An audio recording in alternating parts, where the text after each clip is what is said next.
यसले राम्रो काम गर्छ होला भनेको यो त कामै गर्दो रहेछ। 1 लाख दिँदा यो सकिन्छ, कामै छैन यो पार्टीको। किनभने यसले के गर्यो भने नि सबैभन्दा पहिला गरिबमाथि प्रहार गर्यो। गरिबी खेद्ने हो, गरिब मान्छे खेद्ने होइन क्या, मान्छेको गरिबी पो खेद्ने हो त।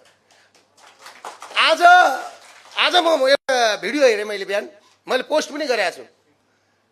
टेम्पूमा जङ्गलमा दाइ, जङ्गलमा फलफुल बेच्दै गरेको महिलाको टेम्पू ठेल्दै हो वनपालेले, यहाँ बेच्न पाइँदैन भनेर।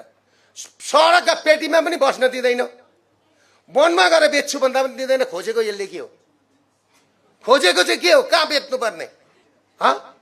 अनि यिनीहरूका श्रीमतीहरू, यिनीहरूका आफ्ना मान्छेहरू, विभिन्न मान्छेहरूसँग डिल गरेर हिँडेको प्रमाण म 2-4 दिनमा देखाइदिउँला।